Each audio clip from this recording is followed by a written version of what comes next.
But notice there wasn't a moment of hesitation. That's why it's fun. It's about. Yeah. There. It's gonna hit you, yeah. How's it going? Oh, look at it.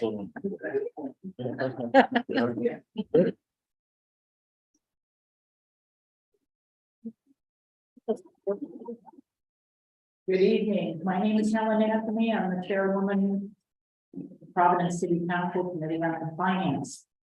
We are convening our regular meeting on Thursday, March 9th, 2023 at 5:37 p.m.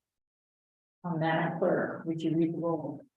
Chairwoman Helen Anthony, Present? Vice Chairman Juan Pichardo is absent.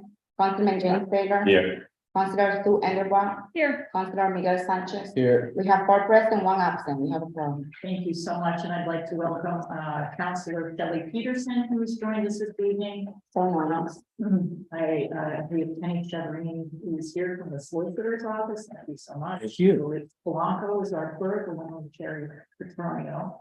Thank you so much. And I would like to have the first agenda item read, please. Item number 1, discussion related to the status of disbursement of American Rescue Plan Act funds pursuant to ordinances. The following have been invited: Courtney Hawkins, Chief Operating Officer, Mayor's Office, and Lawrence J. Mancini, Chief Financial Officer, Finance Department. Welcome, Courtney and Mr. Mancini. And I believe you still have others with you today. We do, Madam Chair, and we'll all be sworn in. Perfect. Thank you. Can you swear everyone in? Please raise your right hand and swear that I will take that the testimony there that they were about to give the whole truth and nothing but the help of God. Lawrence J. Mancini, Chief Financial Officer, City of Providence. Courtney Hawkins, Chief Operating Officer, City of Providence. Crystal Bloomberg, Deputy Finance Director and Budget Officer for the City of Providence. Brett Jacob, Director of TV Recovery Programs. One for the Director of Community Development. Thank you so much for coming. We really appreciate it. And I know you have a presentation if you'd like to distribute it, and we'll have it marked as an exhibit.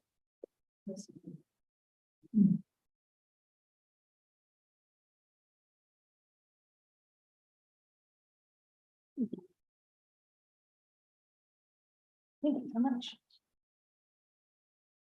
At least get one. All right, so we have the document. Bed sheets.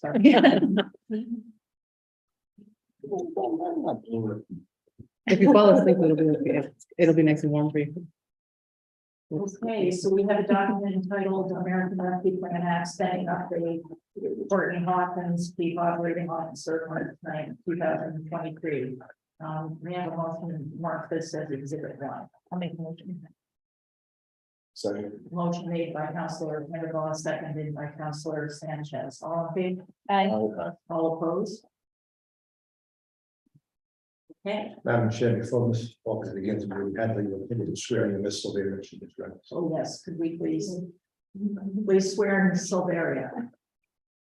Raise your right hand and swear that the same version that the testimony there is going to give the truth and nothing but the truth. Okay. Statement. Sarah Swear, I was director. Okay. Ms. Hawkins, can I start now? So I want to thank you all, not only for having us here tonight to start this conversation, but for your partnership in helping us figure out how to construct this conversation moving forward, right? And so obviously, I think we've been here 11 weeks, 10 weeks now. And so some of what we're going to talk about is work that happened under the previous administration. And a lot of what my team has been doing since we got here was helping us to understand where we are. So this is the perfect place to start. What we're going to present today is a little bit of the history and our best representation of the money that has been spent to date, which I think will tee us up nicely as we go jointly into the budget season together to think about money that hasn't been allocated and how we want to use that money going forward.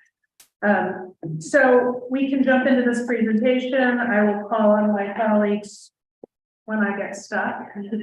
But we'll start with slide 4, which is just a little bit of the history for those of us that weren't here. So for background, the American Rescue Plan Act was signed by President Biden into law March 11th, 2021. And from that, the city of Providence was allocated just over $166 million.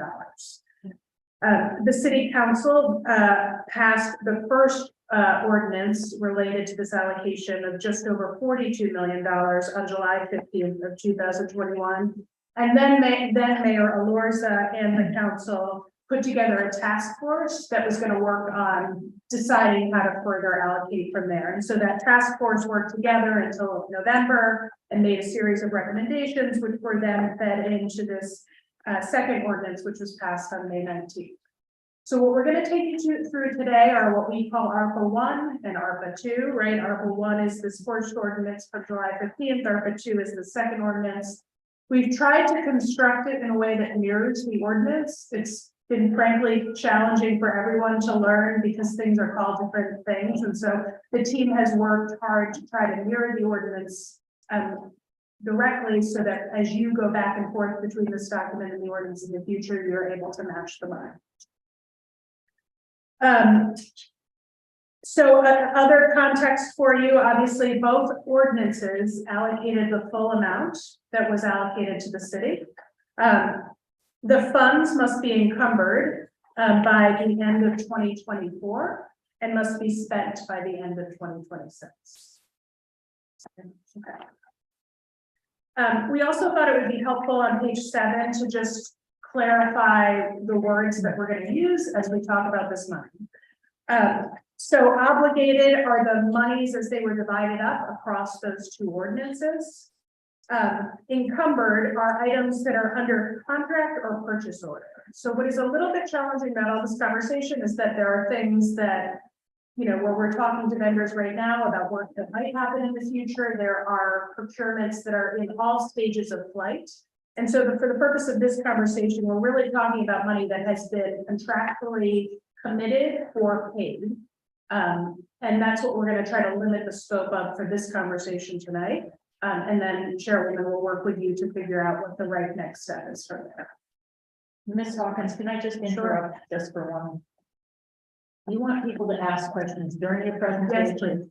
Okay, so committee members and Councilor Peterson, if you have any questions, please just let me know and I'll stop and we'll discuss it. Thank you. So I think we can move forward. Slide 9 is just a high level summary, and then we're going to get right into ordinance 1 on slide 10. So slide 10 gives you the ordinance categories as you would see them directly. And I am going to drill down into each of these for the purpose of I don't want to say brevity, but making this a manageable conversation. We are not going to get into like the level of contract within each sub program area, but we are prepared to speak. We collectively are prepared to speak to those 4 areas where we need more explanation. And so that's why it's been, you know, you should stop us as we go forward. Okay. So with that, you'll note, like on this slide 10, the first line is summer programming. When we flip to slide 11, we're going to go the next level down on summer programming, and then we're going to continue line by line for each of those categories. So the obligation for this summer programming line was 1.68 million. 800,000, just over 800,000 has been spent through a combination of summer camp and summer jobs. There's another almost 290 million, I'm sorry, 290,000 that has been encumbered. And any questions about any of that? Okay, so can I just start there? Yeah. Just night basketball. Nothing has been spent. Nothing has been spent. Okay. Oh, and that's from the original township fund, so that is way back in. I'm sorry, that's the date again. 2021. Okay. Yeah, July 2021.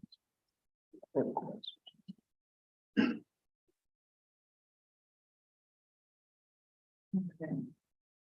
All right, please, I'm sorry, go ahead. I think Miguel actually had his hand up first. I'm sorry, let's go first, Councilor Sanchez.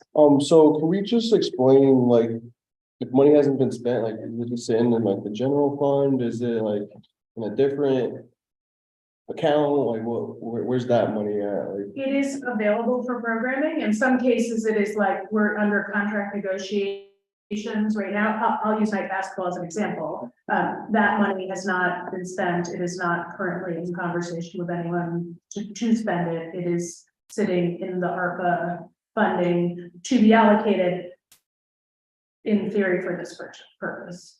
Thank you.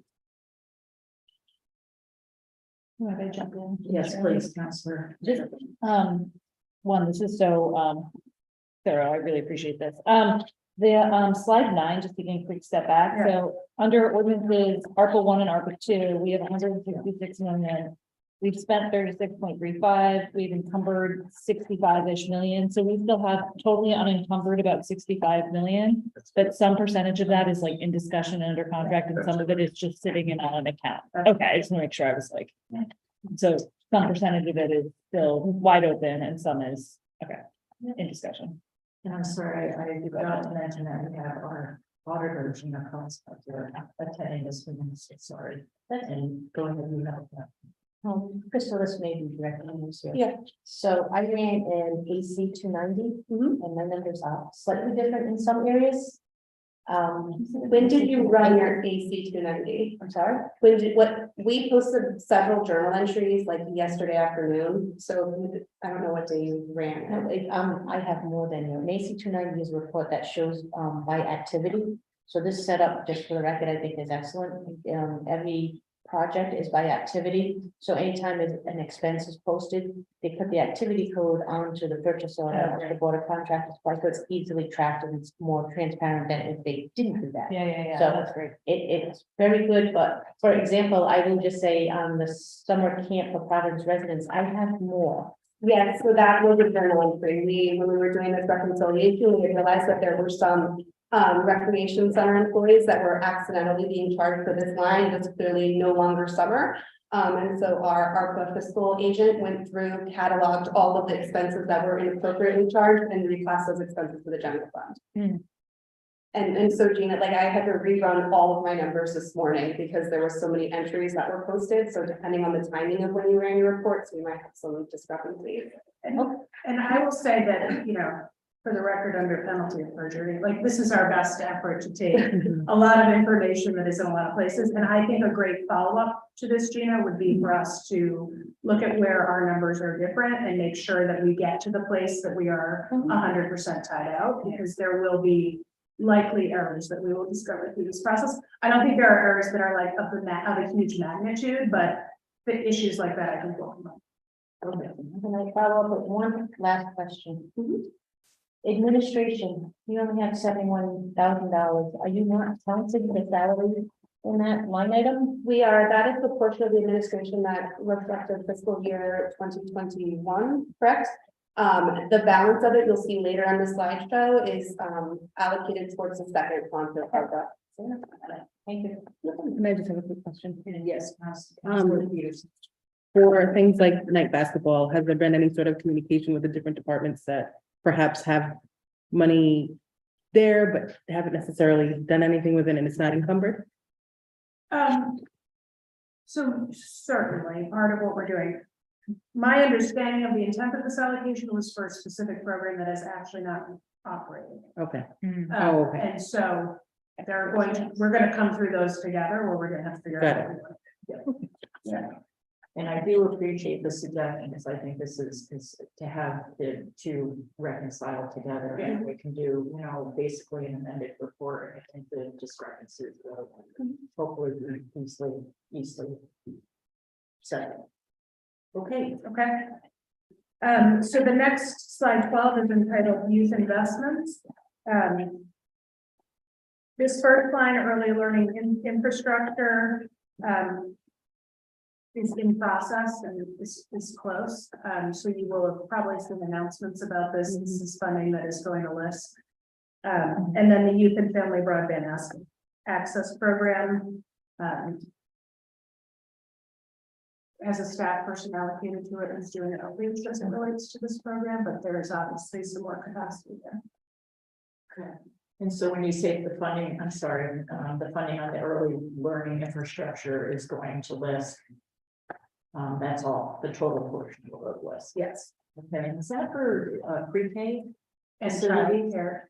and childcare? Yeah. Okay. Thank you.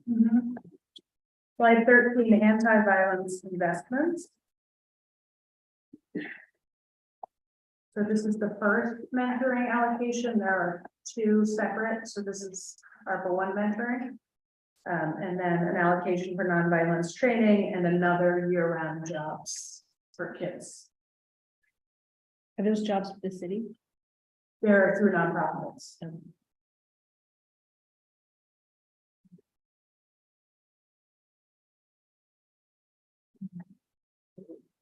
Great. Next slide. This is, you're gonna see funding to the PRA in another category as well, but this one is specific to the Gateway project on Broad Street.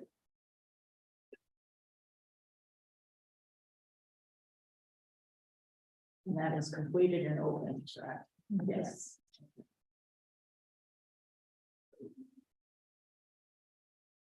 And this is part of, I'm sorry, part of the 4 million that is part of the PRA transfer that we said. Yeah, there are other PRA transfers in subsequent categories, so that's not the only one. I'm not sure, you know, how it happened that this one is called this for just this one project, but you'll see other PRA transfers as we go through this.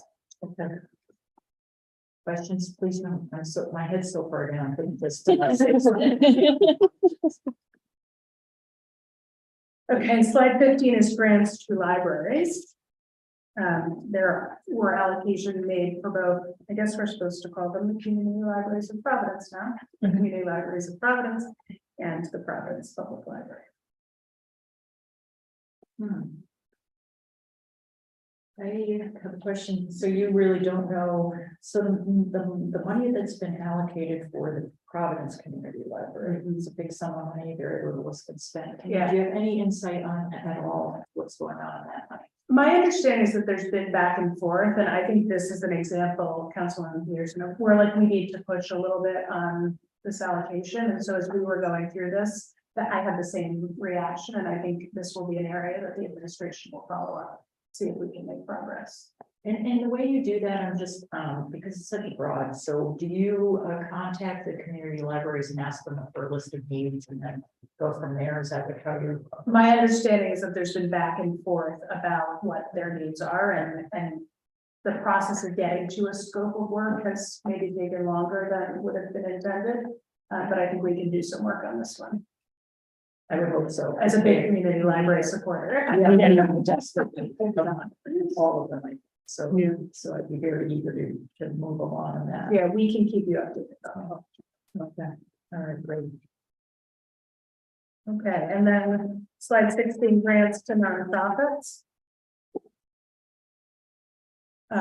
Homelessness intervention was an allocation to Crossroads. And then Providence Center is the mobile crisis program that you're probably familiar with. And then water fire, you all probably know.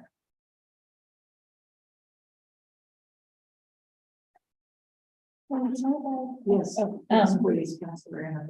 I know this was before this administration, but do you know how these were determined to be the ones that got in this allocation for grants to nonprofits? Was there like a? I don't. Yeah, that's okay.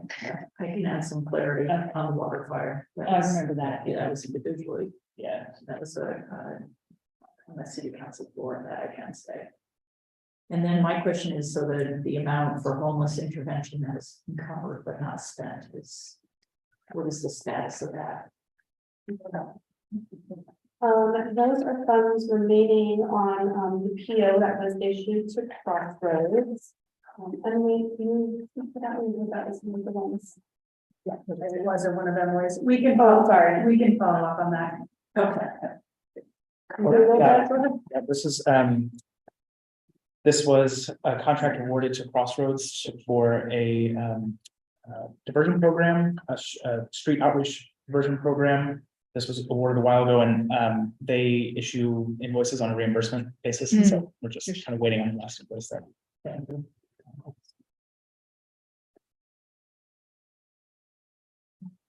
Okay, I'm sorry, can we just, that program again is what exactly? So they're basically conducting street outreach to folks experiencing homelessness to connect them with shelter services and maybe transition them to permanent housing if possible. Thank you. Slide 17, sewer water investment. There is one line for street sweeping and sewer repair. The dollars spent here have been for street sweeping, None for sewer repair. not yet. Okay, but we already spent more than we have obligated. No, No. 3 million. Oh, 3 million. 10%. I was like, what? All right, thank you.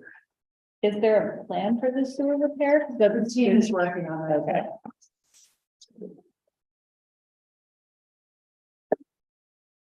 And is that being done? I'm just asking, it's Craig Hoffman. Yes, Yeah, he's.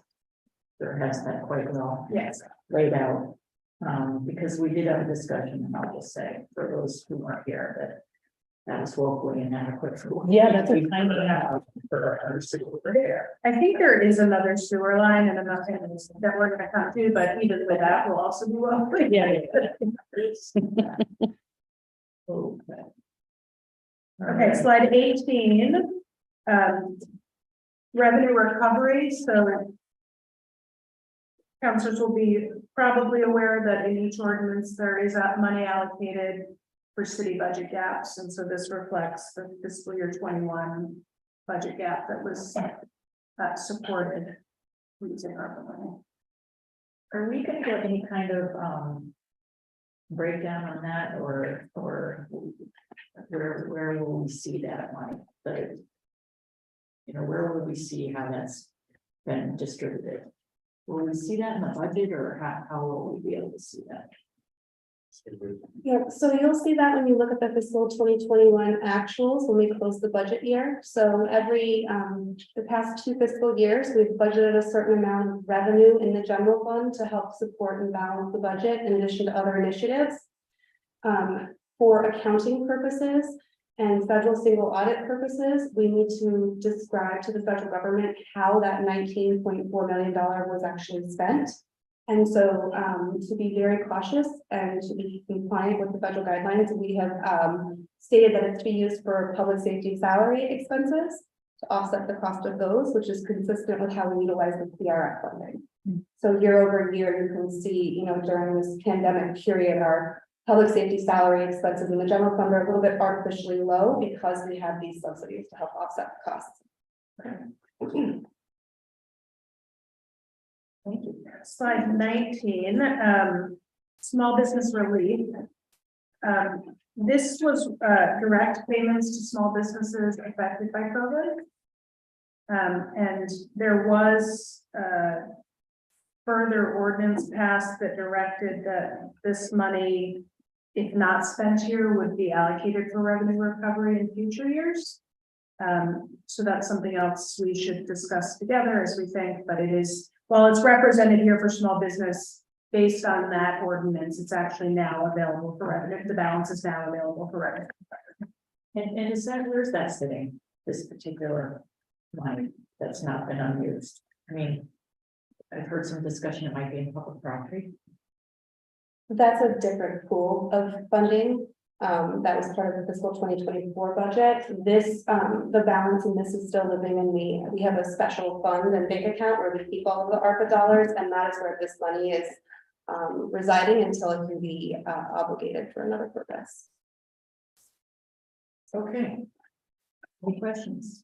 Councilor Randall. Do we have a sense of, so is everything that will be spent for small business relief spent? And is there any plan or thought of other relief for small business, or like what? There's a huge gap. So we're gonna try not to talk about future spending tonight. Oh, yeah. I got you. I didn't know if there was a plan on it. We're gonna try not to talk about our plans. You will see other lines that relate to business, Okay. but you know, I would encourage you to know places where you feel like we have gaps so that when we talk about Future plans, plans, we okay. can come back to them. Okay. And I'll also add, I mean, just historical, yeah, what I remember. Which isn't always reliable, but, you know, the 7 million that we had allocated for the small business relief. I think we had some problems with getting the money out the door in Okay. terms of our requirements that we had for Because this is kind of. what businesses had to do to get the money. And so we had a real problem with that. And I think we addressed it very quickly, and I think that's what ended up happening. We either had too restrictive rules for them to avail themselves, and for some reason, I didn't feel it was resolved.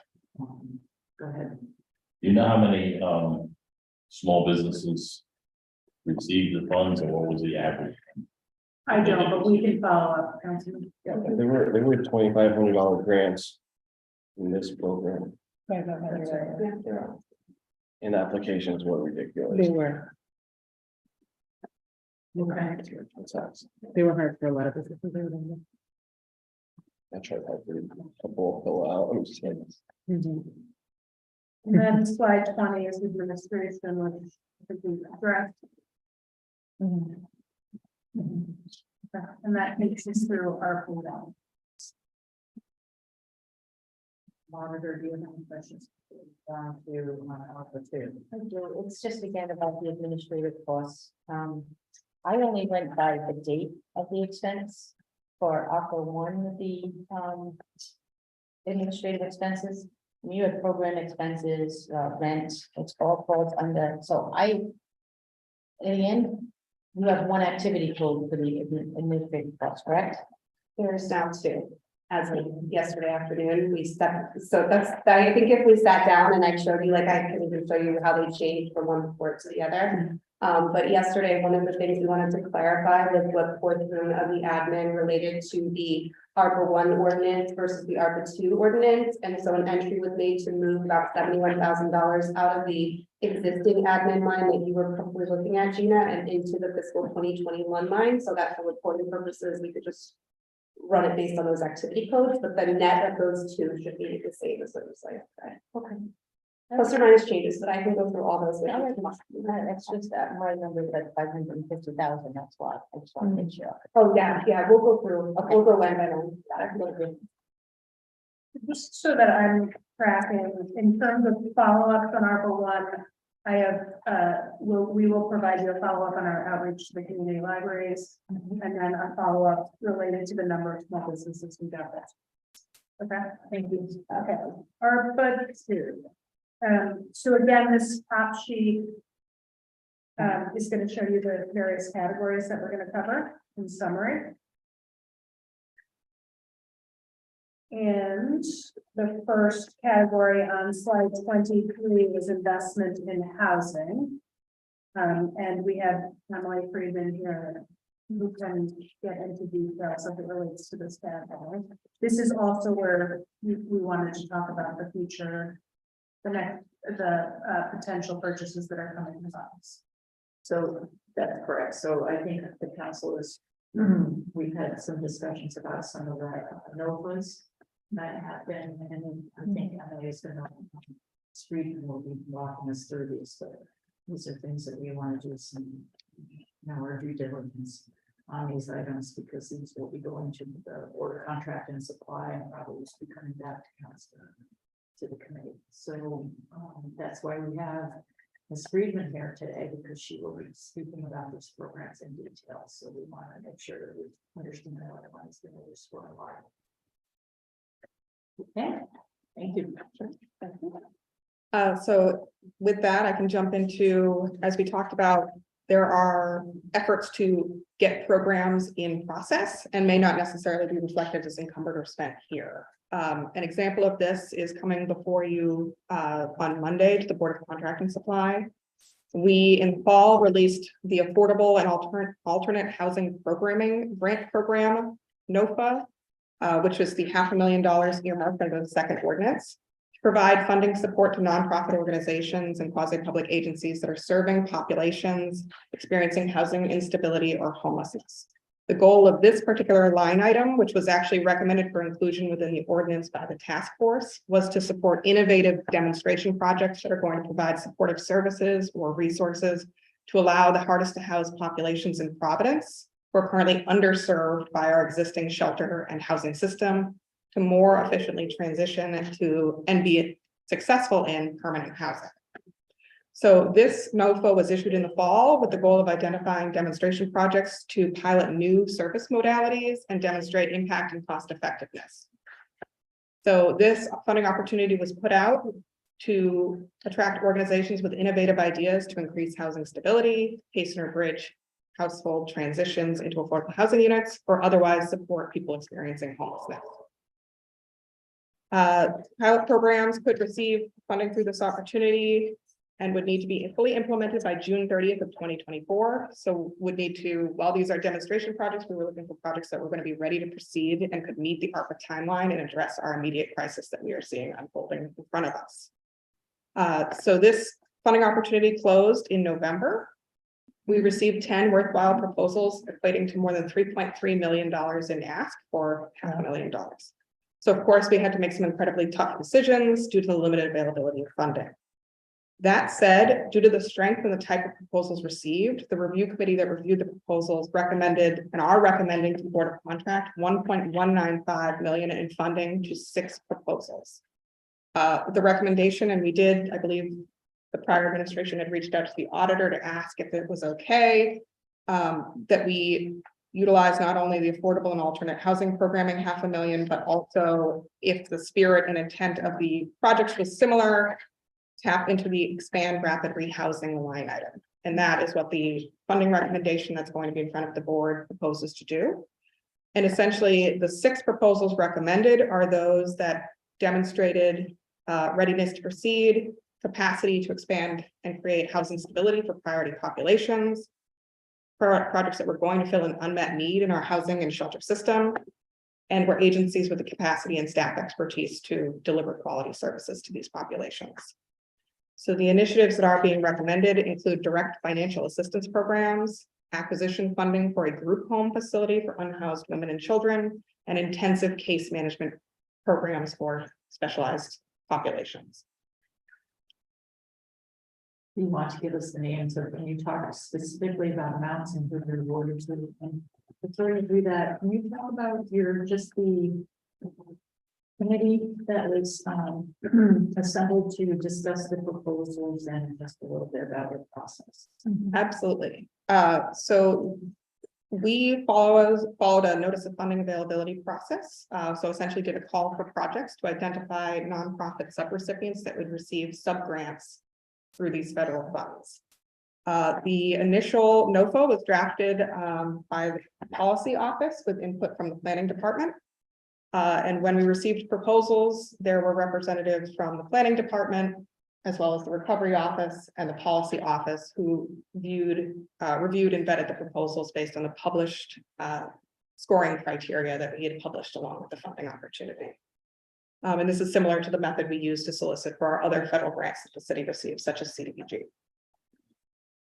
So within the letter that we've submitted, and historically the practice that we have used is an approval to pay letter submitted to the Board of Contract and Supply, where we identify the subgrants and the method we use to identify those subgrants.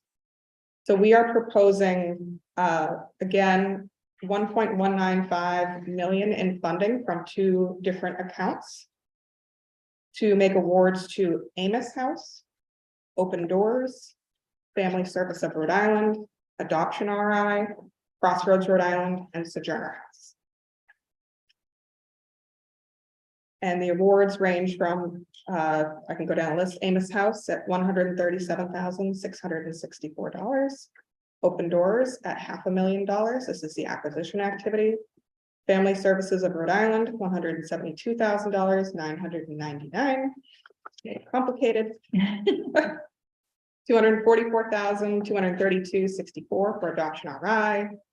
Crossroads Rhode Island, $102,720. And Sojourner House, $37,450 are the recommendations. And would you mind going through each one of them and telling us what they're doing? Absolutely. Thank you. And please, committee members, so the first recommendation is the Amos House Pathways to Permanent Housing Program. which will provide direct housing assistance and a housing care coordinator to provide crisis resolution assistance through case management and one-time financial assistance to prevent homelessness or hasten transition into housing. As many service providers will tell you, sometimes direct financial assistance as low as $1,600 per household is enough to resolve somebody's homelessness. And so this is a project, and Amos House is a high capacity organization. They have implemented our guaranteed basic income program with the fiscal capability to implement a direct assistance program to their clients and help transition and hasten people's transition out of shelter. It's anticipated with this investment that 60 households will be provided direct financial assistance and 150 will receive case management.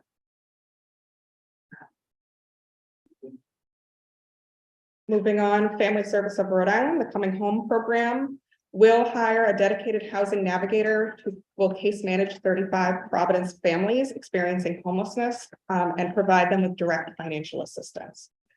As many may be aware, right now, our shelter system and our homeless service system is dealing with unprecedented caseloads, and this will enable an additional 35 clients to receive dedicated critical case management. So this is actually going to be a bilingual case manager, and we anticipate that 35 families will also receive direct financial assistance to divert them out of shelter or unsheltered homelessness. I'm sorry, who is the providing that service? It's Family Service of Rhode Island.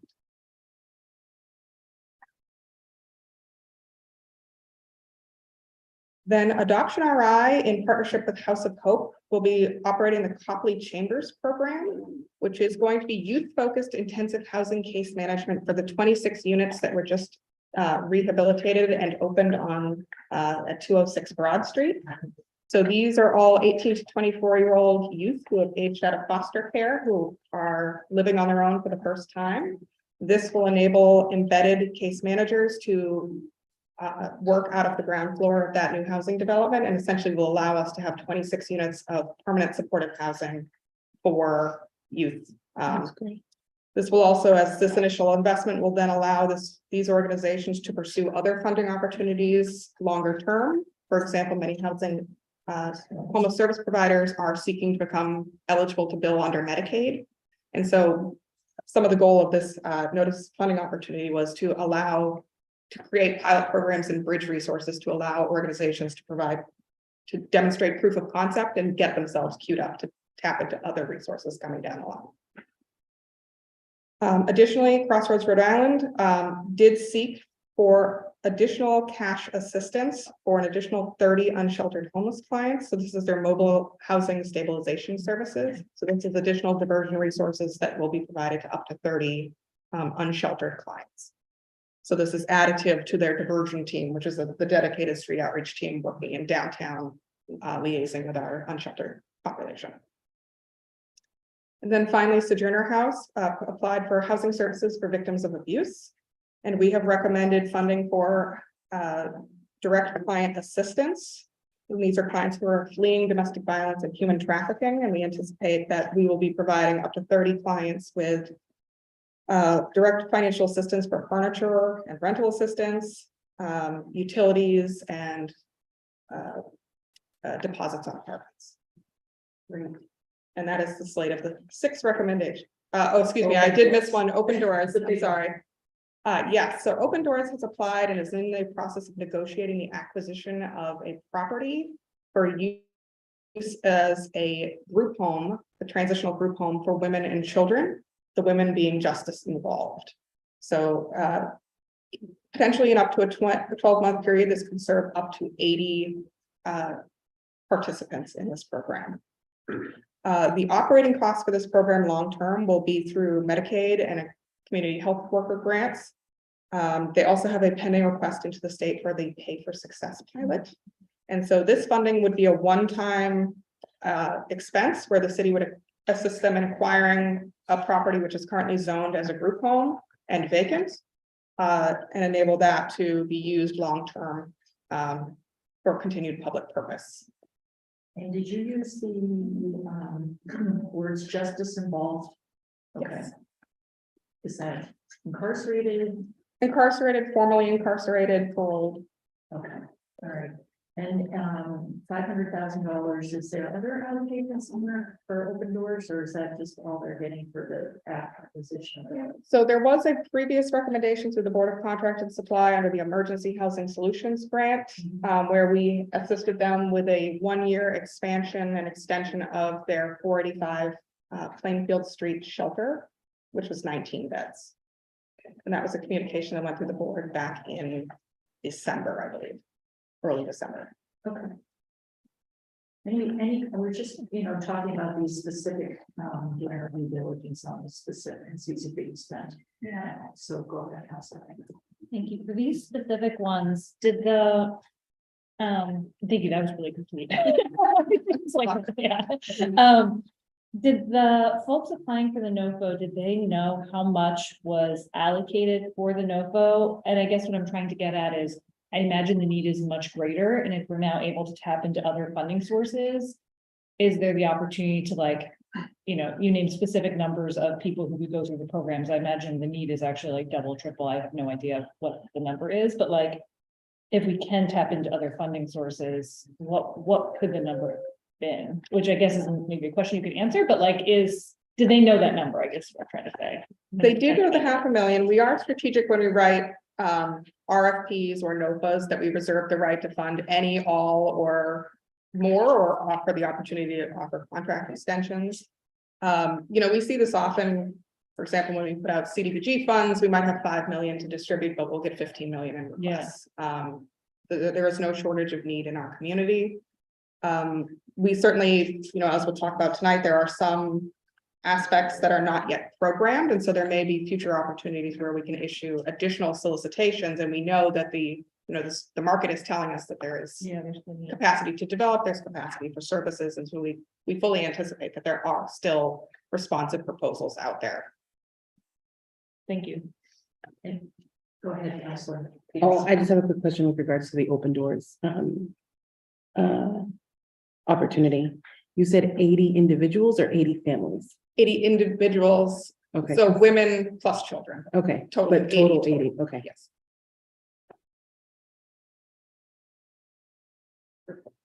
So just Yes. for clarity, so the 500,000 for affordable alternative housing, that's in the 1.9, and then the rest, the other 1.4 is coming out of the expand rapid rehousing. Correct. So there's going to be 3 million left in that. So it comes out to, I believe, 2.7 million is what's remaining.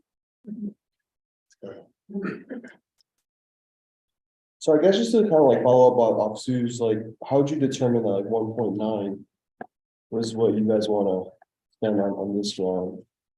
So we reviewed the proposals, and ultimately the proposals that were not recommended for funding were not recommended due to either capacity concerns or readiness to proceed. So proposing, a shelter site, but haven't yet identified a location. So fantastic proposal, just unlikely to be, or potentially not likely to be ready to proceed in the coming months. So the remaining 4 just frankly didn't score high enough. We would say these are ready to proceed. But certainly if some time passes and there are dollars available, then we think potentially those proposals could get a second bite at the apple. Any other questions? We appreciate the deep dive into those.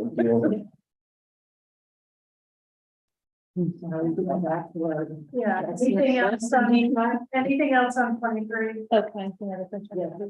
Where are we at with the home repair program? Because none has been encumbered, but is there any conversation about that moving forward? And kind of my context is also, I'm excited about the home repair program on its own, but also for the opportunity for homeowners or renters to leverage the state's energy efficiency funds, which often can't be used in houses that have. The efficiency funds can't be used for regular home repair, but sometimes that's the block. And utilize those. Yeah, this is one where we're reviewing the approach. Oh, Yeah, there's another pot of money for home repair that's been created through the Department of Inspection and Standards that was also being procured at the same time. So this is one where we're just looking at making sure that we think our approach is rational and will achieve the goals. Okay, great. And I'd love to keep talking about that one this year. Yeah. May I just ask one more question on the emergency housing solutions? So some of that has been. uncovered. So this is where it gets a little confusing. Yeah. Those, a communication letter went through the Board of Contract and Supply to recommend shelter expansion or extension under that line item. Those communication letters went through the board and were approved in December. And so those contracts are in process. Okay. So what you're showing as encumbered, excuse me, is only those that have a contract with a PO in place, but we have 5 or 6 others that are on a desk or being drafted or are in negotiations. Because I would think that emergency housing solutions we would be spending those. Yes. Okay.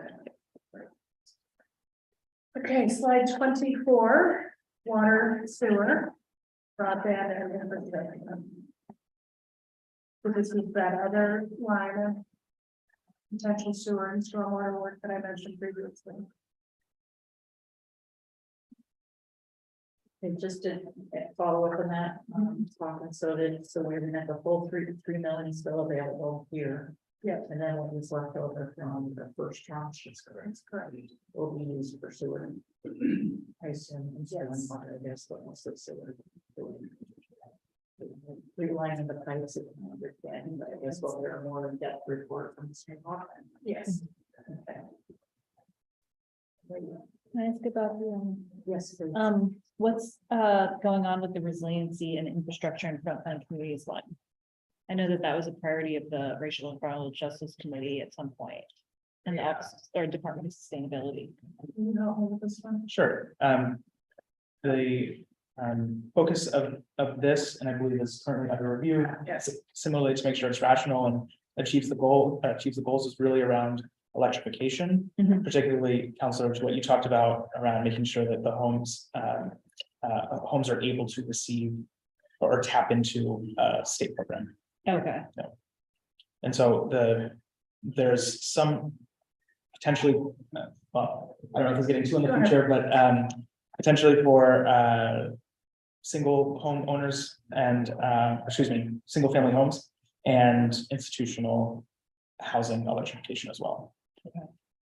And so, but none of that would be used for like green justice zones or like, we're looking for like community centers and green justice zones or anything. It would be for, okay, electrification or. Okay.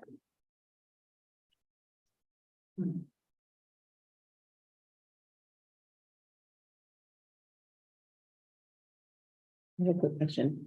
Yes. The Parks and Rec capital investment, it looks like there's about $1 million-ish spent. The capital investments that they're trying to make are though, and I know that we have several parks and several recreation. What I'm trying to figure out is this leftover pool of money that they have, is it, and yeah, how is it being allocated? Because there's several projects. I know, I'm sure we all have several projects that we want to be able to do. However, we're not exactly sure what is available, what isn't, and it would be nice to see how much we'd be able to receive, or in these particular projects, how much could be received for these things without us having to find other opportunities elsewhere. Yeah. I am sure that Wendy, I'm sure those are intended for projects. Are they already allocated? Yeah, thank you. Yes. Long story short. Wendy would be happy. Yeah. Great. Where she is going to spend every single. Yeah. Yes. Feel really good about it, like we usually do. Yeah. Very thorough. Okay. Slide 25, investments in community and social disparities. The first line here is what is commonly referred to as the reparations budget, which is a little bit of a separate conversation. Right? There are kind of sub allocations that were made related to that budget that we are understanding now, kind of going through the same exercise. And, I also am noting, Chairwoman, that there's another library allocation here, so we would wrap that into the previous conversation about how those are going to be spent.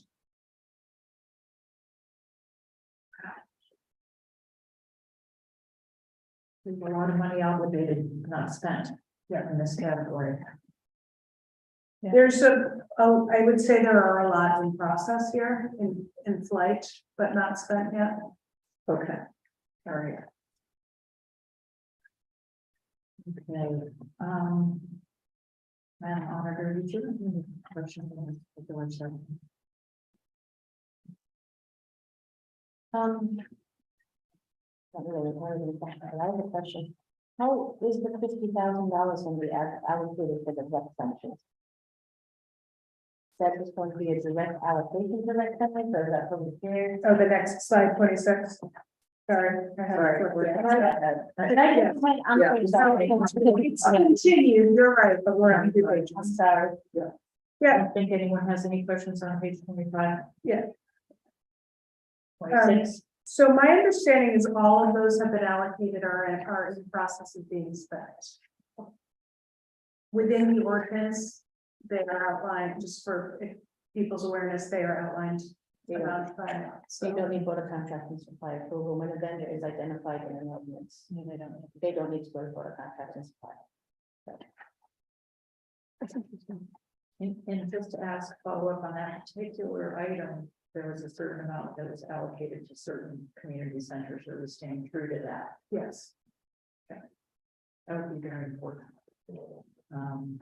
Okay, Councilor Amberbaum. Yeah, can I ask a few questions? One is for the capital investment in recreation centers, is that just additive to the one before for the park and recreation capital investment, or are those like, how are those different?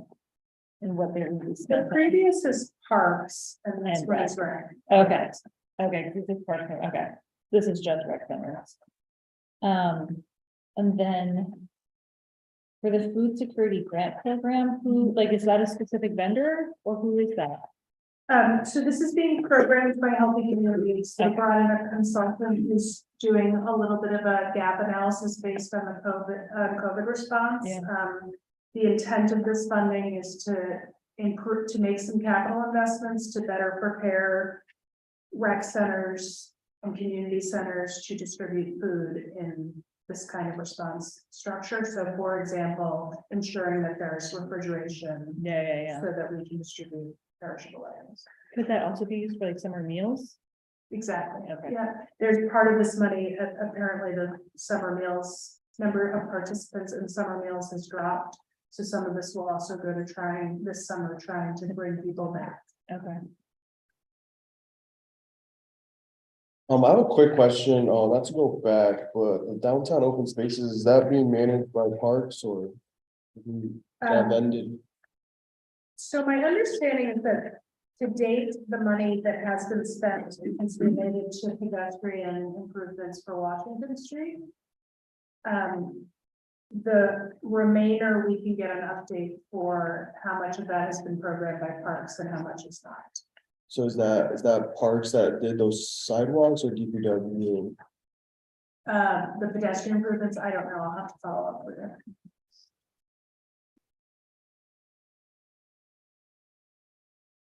It may have been planning, so I don't wanna.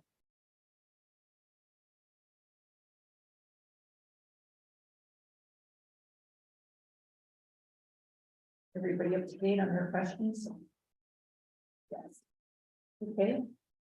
Slide 27. Speaking the recovery of tourism, travel and hospitality.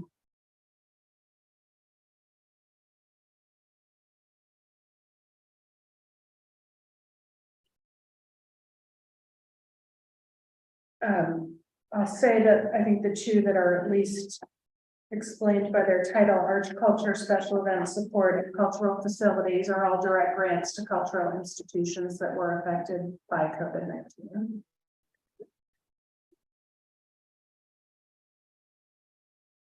And is them not being spent yet, like they're still billing for those, or they're still developing proposals for how they want to be?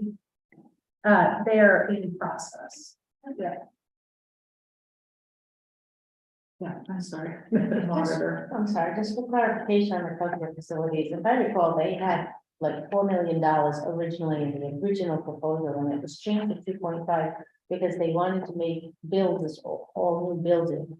and they downsized it. So you're saying that's being turned into grants? Who's that, ACT or? They being the last administration. Oh, I can't, So this is being used for grants? yes. I understand. This is. Are you talking about the line item for cultural facilities? 2.5 for the call, it was about $4 million, and we at the council, we allocated some of it and said 2.5 should be more than enough for building. They wanted to build in the building. Okay, and then you're saying that the 1.5 went somewhere else? It was reallocated throughout on the budget, Oh, but that's. Part of the grants that this, and do we know what facility we're talking about? not a facility, that's, that I was just clarifying. Oh, okay. I'm sorry, what is I it? believe that there are a number of facilities that have applied for, that were affected by COVID-19 that have applied for relief to offset how they were affected. Correct. That's correct. So it could be, Madam Auditor, there was discussion about a $2.6 million PRA transfer that was mentioned earlier for the acquisition of Urban Lakeside, or you think? No. Okay. you're thinking that's- So I'm sorry, I'm confused. So we have the arts, culture, and special event support, and we have the cultural facility. Yeah. The support is the direct grants to the artists themselves, and the facilities is the Institutions. Okay.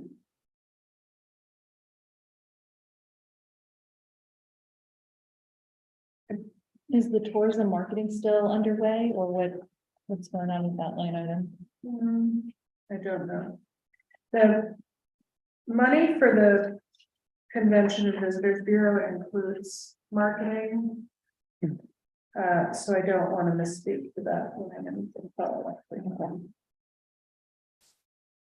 We've had presentations from them on down there outreach and things like that fairly recently, I feel, but I don't know where that money is. They have anything from here. Yeah, I'm not sure there's anything else in process there. And can I just ask that tourism marketing money that has been spent, who did that go to? I have a note that I will read. Things I don't know what it means. Mary Beth Meehan, curatorial and production services. Okay. Okay. Okay.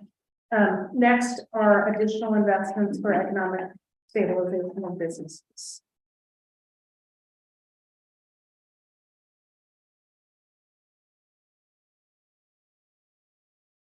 The second line is specific to nonprofits. This has not been obligated yet. This is the one, Chairwoman, that I mentioned to you that we're gonna think about how we can direct this money and procure it moving forward. The second one were infrastructure investments for businesses. I'm sorry, the third one, shared use infrastructure grant, and then the fourth one, workforce development programs that has also not been spent yet. What is adaptive reuse? That's a good, you noticed I skipped that one. Yeah. What is adaptive reuse? It's a great question. Okay. We will need to talk about that. Yeah, TBD. that has not been allocated yet. So do we, so we may have people that have expressed interest in this, in these funds, and we are. This is the one that was, a procurement was released for tree planting without in specific, on specific streets. Yeah. Without what I would describe as adequate coordination across departments responsible for tree planting. So given that we are not moving that procurement forward, and we can have conversations about how to spend this money. Okay. So apparently adaptive reuse is tree planting.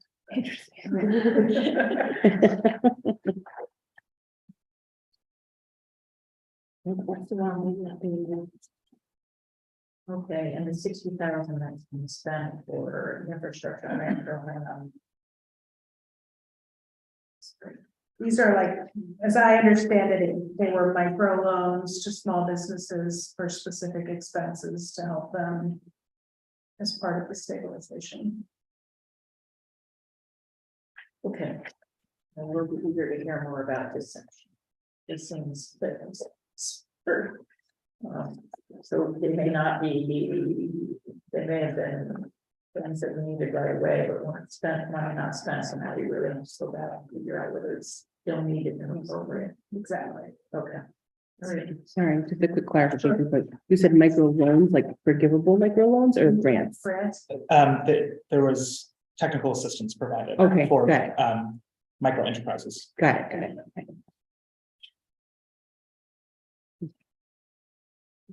It's the same 4 words, which is different. I didn't tell you. Interrupted you. No, what, it makes a big difference, right? Like some of it you have to pay back, some of it you don't, so, just wanted a point of clarification.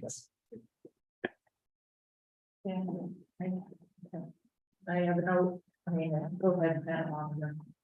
So I have that the 60,000 was spent for a consultant fee, and I just find that amount really large for $270,000 line item. I just, that's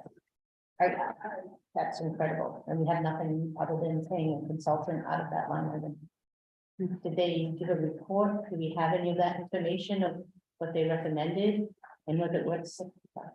Were they the ones doing the I can- technical assistance or? Sure, I can, certainly we can follow up, but, the consultants were for the micro enterprises, and so they're developing websites, developing marketing business plans. With these specific businesses, they do have reports, we have to follow up and provide those. Great, thank you. Okay. Yes, go ahead, Madam. And page 29, Yes. how do you not have anything from 2022 fiscal year for revenue recovery? The 2022.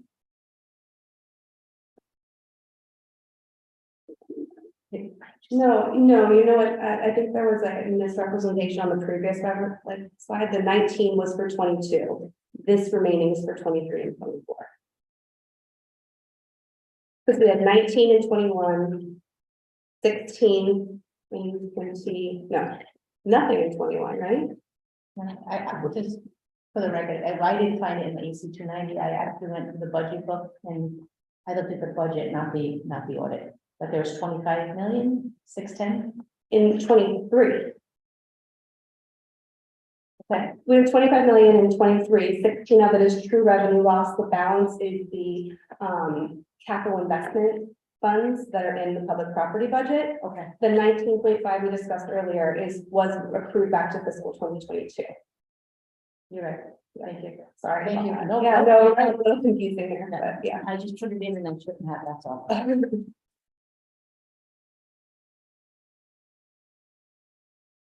Okay. 30 is.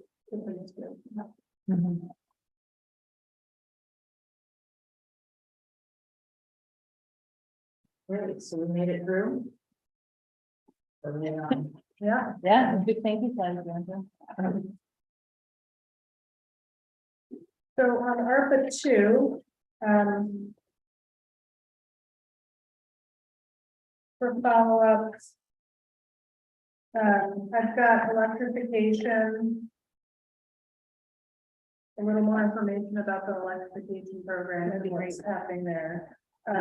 Parks and Rec, capital investments that are in flight, along with the downtown improvement in the same downtown open spaces. We'll get the reporting on the outcomes achieved from the shared use infrastructure grants. I think that's it. It's in this thing. Yes, And please, thank you for Councilor. your- but thank you. Is it possible when we come back together at some point to have, I don't know if it's like a chart or something that just shows like how much has been spent encumbered and then is open, and then how much of what is still remains unallocated is like encumbered somewhere in an ordinance that we have to follow versus like this is fresh and we can figure out where this goes. Does that make sense? Like there might just be some, Yeah, that's where the administration, the council has to have some Yeah. conversations Yeah, about yeah. where we want to go, but it's But even part to why the we sense want of to amount. open it. Yeah, Because to the chairwoman's point, there may be some that were allocated that are maybe not necessary Yeah, anymore, as we that's what I'm missed. wondering, The timings are good, there may be, figuring out what is in play is also complicated, so I think we need to have some conversations together to figure out how we move forward from there. Go ahead, Madam Auditor. Crystal, Larry, you've invested in the ARPA dollars? Yeah. And that's allowable, that's an allowable, Perfectly, It is. perfectly allowed. and the investment revenue that we're earning is going where? General fund. Yeah. We are awaiting a determination letter from our consultants to tell us how we can keep those funds. We have read through treasury guidance and it implies that the general fund can keep any investment earnings, but we would like something in writing from our consultants prior to doing that. And to answer the question you may ask, this is the one and only time that it has been written in federal laws that we can do this. All other federal grant programs, any interest earned on that cash is required to be kept in the fund and used for those restricted purposes. But this is an exception, and we are looking to clarify that. Thank you. Yeah. for Asking for the letter, that would be very helpful. And I guess the only thing I want to say, I know that we are going to have an ongoing discussion with the mayor's office about, funds that aren't, maybe not expended. But I'm assuming that we're trying to honor the intent of the original allocations. If it's merely because we haven't done our reaching out to the various organizations that were supposed to receive the funding, or, I'm just assuming that your office will be following up on those to make sure that, if they can be allocated in the manner they were broadly allocated, that that is going to happen. I think that is, honestly, that is the conversation that has to be had at this moment, because there were some allocations that were made at this time that perhaps the council and the administration does not want to move forward, and it's not for any of us to decide that alone. We're not allocating outside of this ordinance until, the council would have to take action for us to be able to do that. Let me, a little redefine. I mean, the areas like the community public libraries, those kind of monies, where it's pretty specific about where we wanted those funds to go, those will be allocated appropriately. And the administration can't do anything with that money until, if it was decided that money was not going to go there, we would have to decide that together. That's an example where I think it probably wouldn't change, and we just have to do a little work to get it out there. But adaptive reuse is an example of where we have some work to do to jointly decide how that money should be allocated. Well, I appreciate that tonight, because I think it sets a little bit of a baseline for us, because broadly speaking, where we are, where the areas of concern are. So I think, first thing I would ask is that Tina and Crystal sit down and make sure your numbers sounds to me like that'll take probably 2 seconds. But I think to make sure that the numbers that you're comfortable with them, and then we'll just see where we are in a little bit and reconvene, because we're right on top of the budget. Yeah, exactly. Okay. All right. Any other questions? Yeah, so I think you touched on that, I was gonna ask, like, do we have a timeline for these conversations of when are we trying to pinpoint these I'll ask dollars that there might be in flight? I mean, I would recommend that we decide how we want to handle this in the context of the budget that is going to be delivered to the council for consideration in, just over a month. So I think that gives us an opportunity to look holistically at what the city needs and confirm what's here. And, in the meantime, I think we will continue to move things forward that, to date, I've been looking at more things procured appropriately. Do they meet the intent of the ordinance? And, do I feel like it is responsible to continue their execution? I felt like that was the new administration's job, was to pick up and understand those things. As you can see, I feel like we're at a place where we understand, and so, again, if we go back to the library example, that's a place where I feel like we can do some work and we can move tomorrow on that. There are some places where we have some joint work that needs to be done, where we're gonna need more guidance together to be able to figure that out.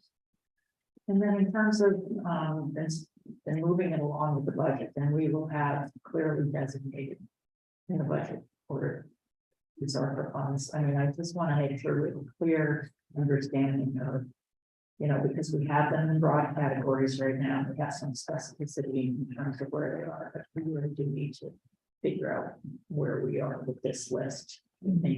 Almost separate from the budget. I know you're saying, Yes. okay. I just think my recommendation is that we make decisions as we're looking at the broad city budget for this money, because we are, I think it's no secret that we're gonna have hard decisions to make in our next budget. And so I want to be sure that these one-time funds are being invested in the context of those hard decisions and not separate from that, so that we're being as responsible as we can and ensuring that we, achieve the priorities that we identify. Great. Everybody, any more questions tonight? Just a comment. I just thank you guys so much. This has been a really nice breath of fresh air of transparency. So really appreciate how thorough this was and the responsiveness to the questions. This team is really has done The A to Z. really fantastic work. So. Well, thank you so much. We appreciate it. And with that, any further business? I'll move in. All right, motion. Good, Jaren. Okay, motion made by Councilor Randall, seconded by Councilor Sanchez. Thank you really so much. Appreciate it.